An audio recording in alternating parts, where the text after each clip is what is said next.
feel like a racehorse today. I'm under starter's orders. First of all, thank you to Lady Susan for agreeing to swap today.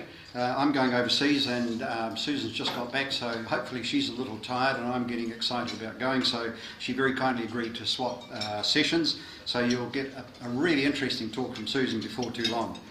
Now, if you, I'm trying to weave a sergeant session in amongst my 5-minute talk, so there'll be a few little requests to put money into the plate, but look, to save a lot of time and energy, why don't you just float your $5 or your $10 or your $20 or your immunity card into, look, I was going to pick that one out, it's the wrong card.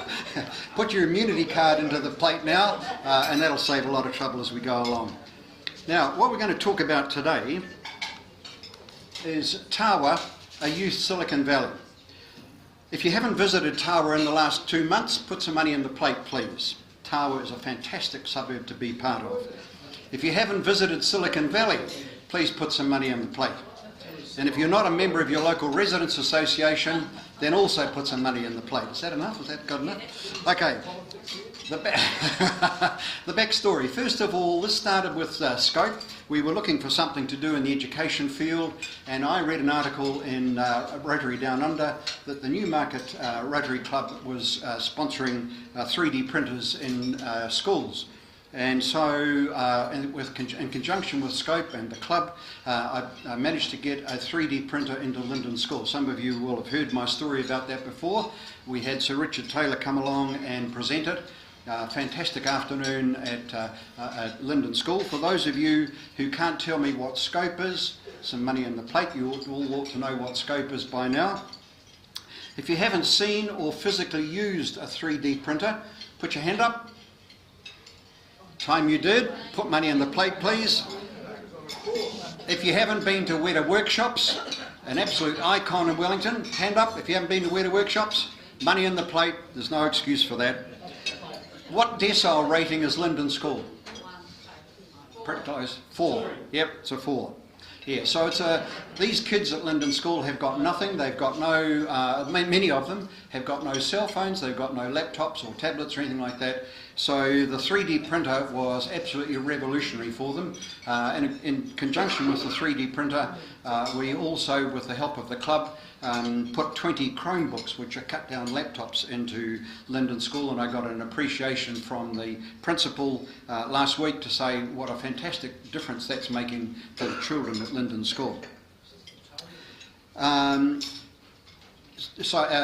Then having gone to Lynda School to see what the kids were doing with this printer, I was overwhelmed by the excitement that they displayed. They were just wrapped with what they'd been able to create. They had a whole box full of bits and pieces that they built on the 3D printer, and they were really excited. And it said to me, the problem is that when these kids leave Lynda School, if they go to Tawa Intermediate, because that's the intermediate school for Tawa, they would lose all the benefit of that 3D printer and the experience of using CAD program and so on. So I went round to the principal of Tawa Intermediate and said, how about a 3D printer? And he said, yes please, I'll have one of those. So about 3 weeks ago, again Sir Richard Taylor came out and we presented Tawa Intermediate with a 3D printer. Now, those of you who have visions at 2 o'clock in the morning, anybody have visions at 2 o'clock in the morning? Yeah, it's a great time, isn't it? Yeah, well, you're exempt from paying any more. Yeah. So, at 2 o'clock one morning, I had this vision for the next 5 years. So what I thought was, why can't we put if we've got a 3D printer in Lynda School and Tawa Intermediate, why can't we put a 3D printer in the other 5 primary schools in Tawa and in Tawa College? So I started that process, and that led me to thinking about actually the printer is simply a tool of leading edge technology. And so what I really want to do is to introduce the children of Tawa, the students of Tawa from year 1 to year 13 to leading edge technology. So I can lead on to robotics, animation, coding, virtual reality, augmented reality, artificial intelligence, and one I came across just recently, synthetic biology, blockchain. Some of you will be familiar with what blockchain is all about these days. I can introduce all of that stuff into the kids through the schooling system in Tawa. And the purpose behind doing that is to prepare these children for the work environment that they're going into. So my objective in a 5-year time frame is to have 100 to 150 children coming out of Tawa College who are work ready. And I've been talking to Richard Taylor about that, and he is becoming a very important component in this exercise of equipping Tawa to be a youth Silicon Valley. I've set up an education trust, and I'll show you the trustees in just half a minute. Part of the purpose behind that trust is to raise $1 million over the next 5 years to fund, to provide a capital fund, to provide a revenue stream so that we can buy the bits and pieces of equipment like the virtual reality face masks and so on and so forth to allow these children to develop. In conjunction with that, I decided that, and I've watched a few of these children as they've learned the power that they've got with this technology to develop stuff that we haven't even thought of. These kids are terribly agile, so I thought the next thing I need is an incubator. So I've set up an incubator, and the kids can bring their ideas along to the incubator. I've got a handful of professionals who are there to act as a dragon's den, if you will, to test these kids out and to test the marketability of their ideas. In conjunction with that, twice a year I'm holding teacher forums to train the teachers in these new technologies and to teach them how to teach the children these new technologies. As I discussed that with Brendan Henderson, the principal at Tawa Intermediate, he said, don't leave it to the teachers, they'll bureaucratise it. Make sure you get the community involved. So the community are being invited to participate in those training programs and also to provide them teaching at the schools. As I said, the target funding is $1 million over a 5-year period. Going to do that through sponsorship and crowdfunding. I worked out that if I got $20 from every home in Tawa each year for 5 years, that would give me $500,000. So I can see $1 million as a reasonable target to aim for. Getting down towards the bottom, in the end of July, beginning of August, what we're going to do is to hold an evening in Tawa entitled Parenting in the Internet of Everything. Because one of the things that we find is that the parents are really uncertain about what their kids are getting up to on the, when they get behind the screen. And so we're going to hold an evening introducing them to what parenting in the Internet of Everything looks like and what they can do to manage their children's use of technology. So my objective, equipping the youth of Tawa with the technologies of tomorrow. This morning I had a call from Sue Gooden, who's the principal at Redwood School, and she said, I've read in Kapimana about what you're doing with Lynda and Tawa Intermediate. When are you coming to see me? So she said, I want a 3D printer, please. I'm seeing her in July. Tomorrow morning I'm meeting with the principal and the IT people at Greenacres School. They've also read about it and said, when's our turn coming? So that's on the way. And Murray Lucas, the principal of Tawa College, has also said, please come and see me, I want to get in on this act as well. So gradually, my objective of getting all of the schools in Tawa covered looks like it's going to occur. That's a diagram that I use just to explain that we've got the Technology Trust, we've got the Incubator Trust, we've got the teacher and community training to make sure that we've got a good process for ensuring that the children get well taught and have got a facility to utilise the skills that they get out of the teaching that we give them. Who's involved? Well, here are some of the people that I am communicating with. Professor Gary Mersham at the Open Poly. He's right into startups and incubators, so he's really helpful. Professor Simon Fraser, the Dean of the Design School at Vic, has got a lot of ideas for me, and we've spent some good time together.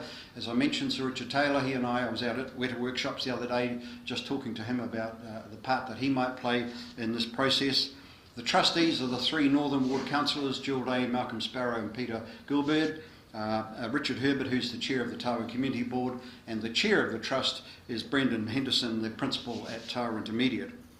Barry Baker, a partner at Grant Thornton, is as a trustee on the incubator, as is Merrily Marshall. Merrily runs the Code Club, for those of you who know about the Code Club. Merrily runs the Code Club in Tawa. Rachel Tillman, a member of this club, is doing my communications plan for me. Fraser Carson, former member of this club, is doing the website for me, and Laura Summers, who's a member of the Tawa Rotary Club, is doing the social media campaign for me.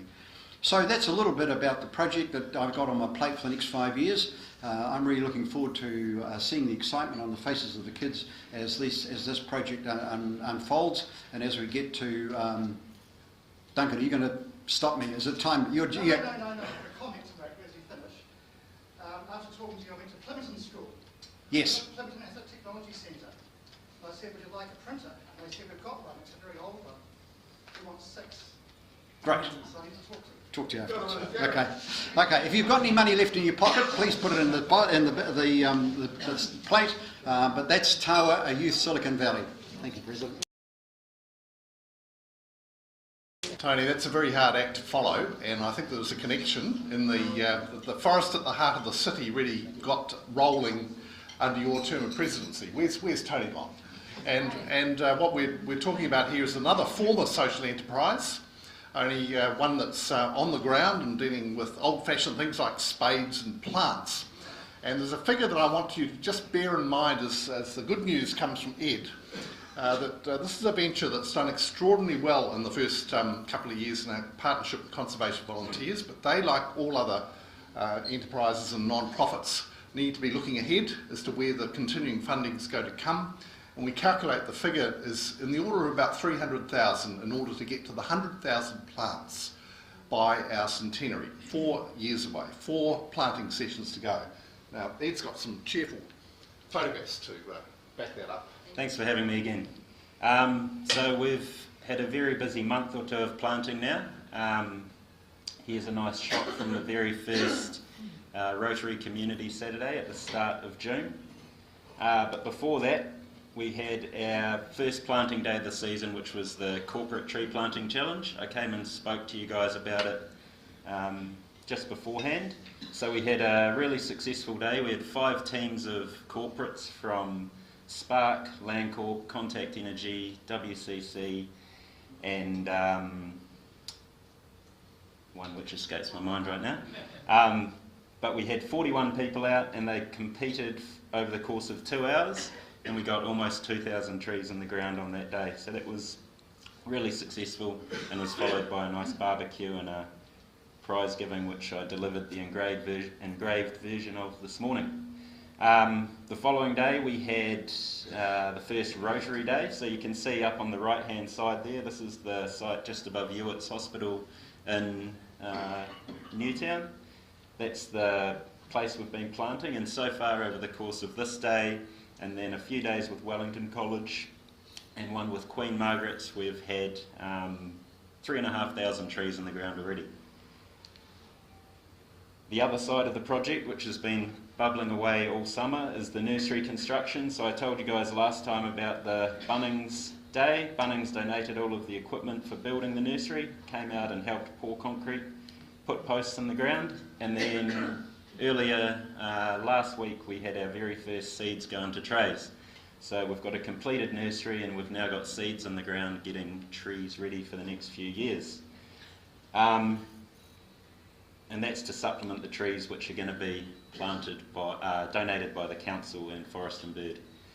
So coming up, we've got this Saturday, another planting day. If any of you came and took part last year, it's in the same site as that, up on top of the hill.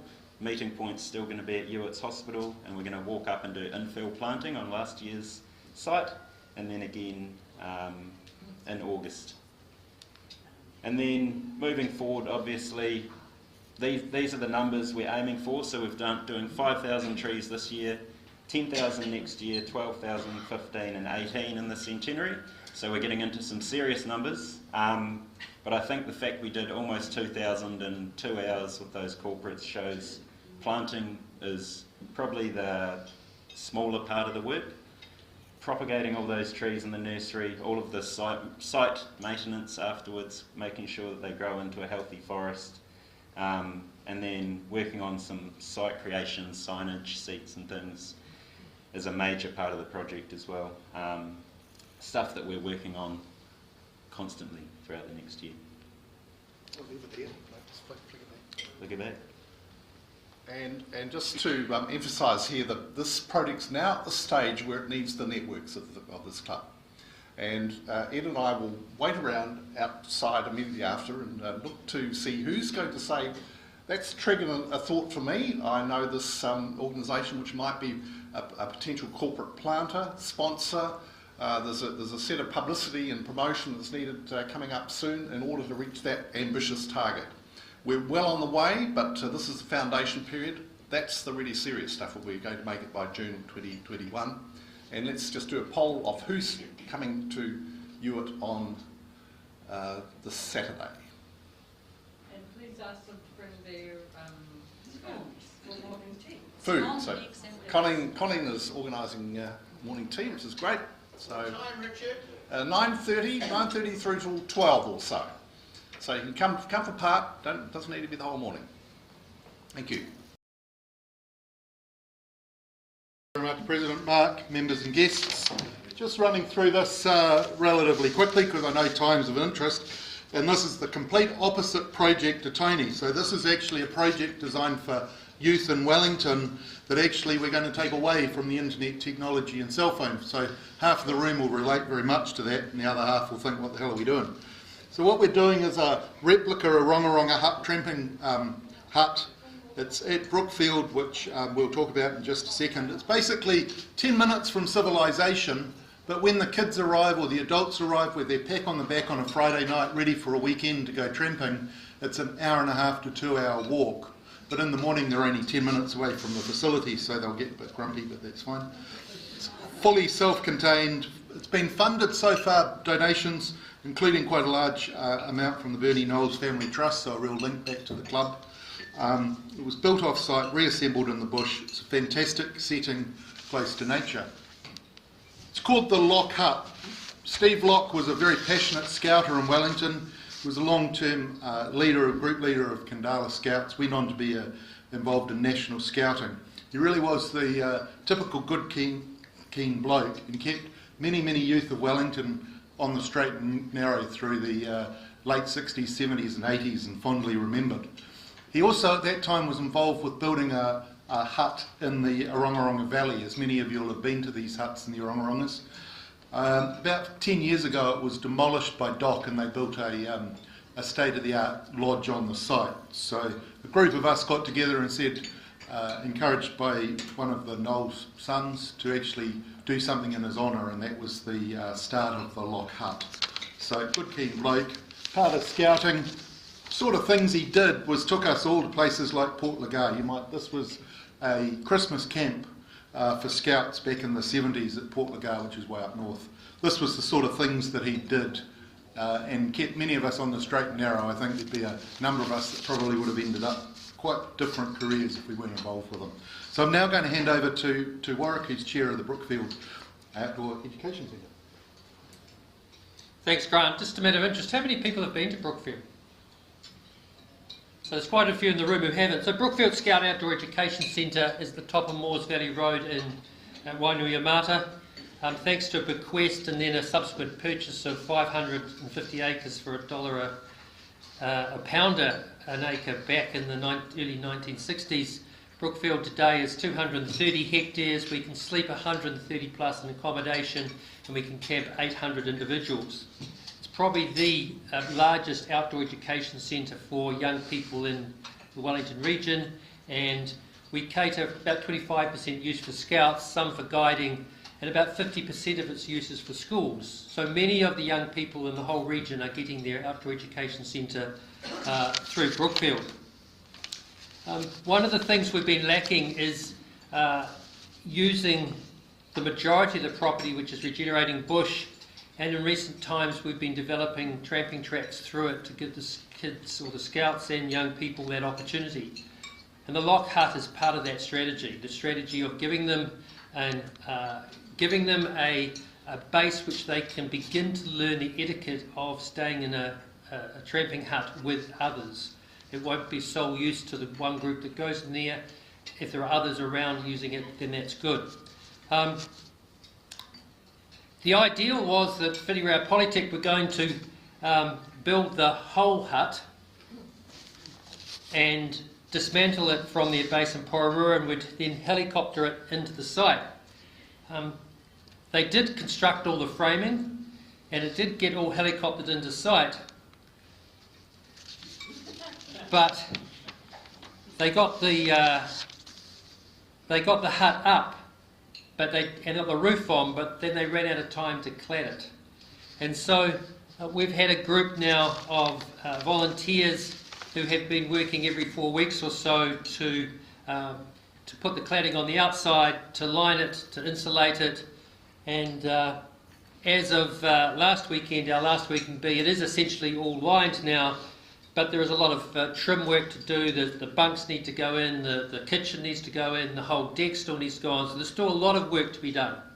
And Grant has suggested that this is where he might be able to encourage some of you to come on a working bee and get your hands dirty and contribute. It's a great opportunity, it's in a delightful setting, it's in a fantastic bush environment, and the birds are singing every time we're working out there. So it's the final push. We want to get it ready for this summer so the young people can use it. There's lots of tasks to be done by anybody. The more people we get, the better, and this final push is critical. We've been going for about 18 months now to get it this far. Once Whitty Row finished, their time with us, we've made great progress, but there's still a little bit more to go. So thank you, Grant. Thank you for this opportunity.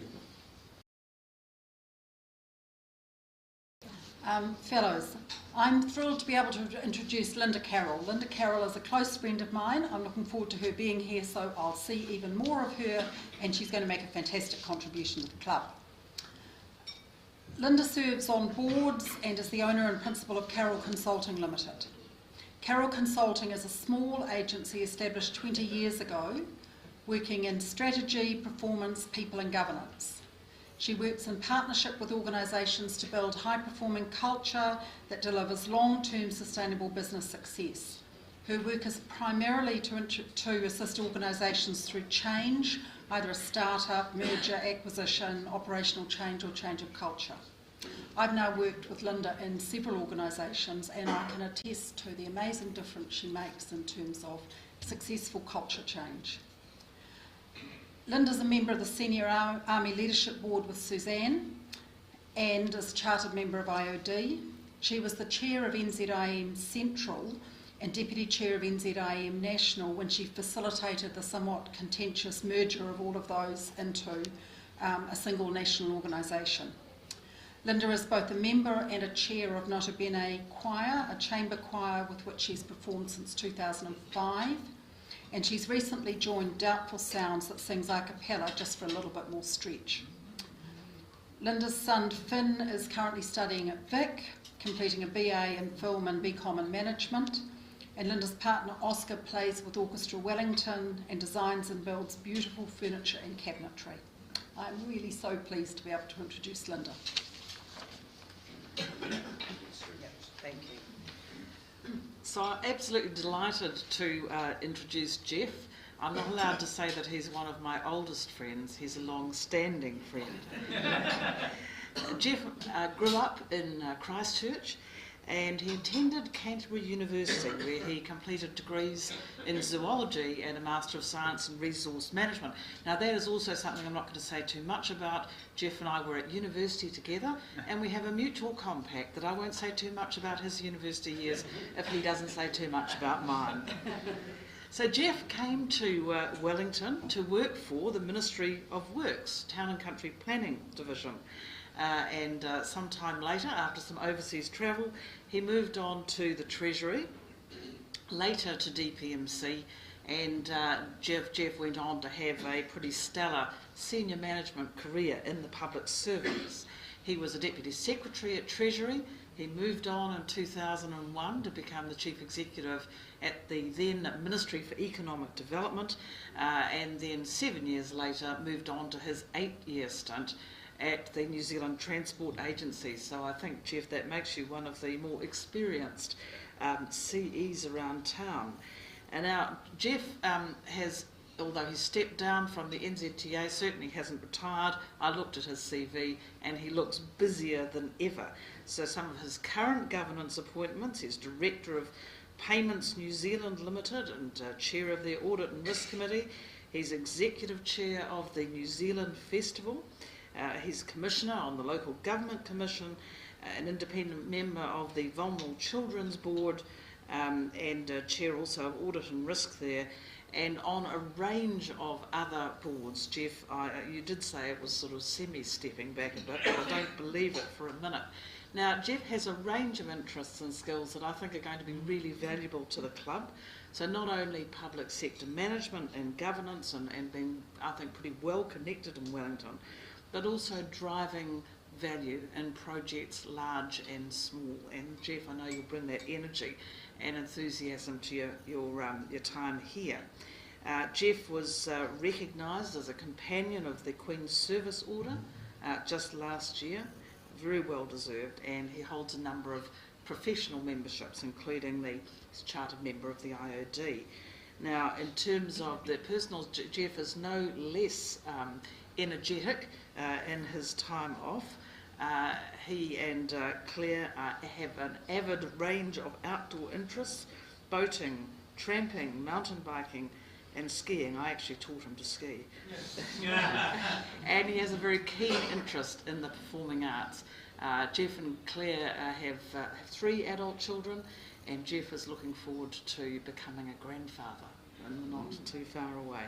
So Geoff, great to have you on board. Lynda and Geoff, it's a great pleasure to welcome you to our club after applications were approved by the board and then endorsed by the full membership. The Rotary Club of Wellington welcomes you because you have shown yourselves to be worthy representatives of your vocations, committed to the ideals of Rotary, and are clearly willing to do your part in putting these ideals into practice.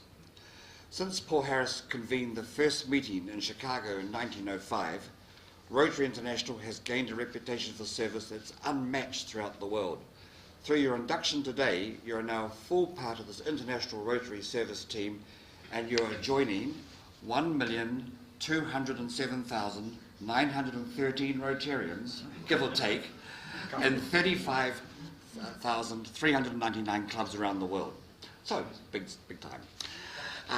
Our principal motto is service above self, and the objective of our club and other Rotary clubs is to encourage and foster such service. All members are aware that everything we do is guided by our 4-way test. Is it the truth? Is it fair to all concerned? Will it build goodwill and better friendships? Will it be beneficial to all concerned? Your proposers have outlined the expectations we have on your attendance at our luncheons and your involvement in our extensive range of committees and trusts. If you can squeeze them in, Geoff, with all your other things you've got to do. We will do our best to ensure you enjoy your Rotary journey with our club, and we value your help in maintaining our robust standards our club has achieved. President Mark. Thank you. To both of you, welcome to the Rotary Club of Wellington, New Zealand's oldest, and it's serving humanity from the heart of Wellington, which we've done since 1921. It's a great thing to do, and you can see from today individuals can make a difference. Lynda, here is your badge and your pin, and some light reading for you. And Geoff, same as your pin that gets you access to 35,000 clubs, and the main badge and the reading. Good. Members, please join me.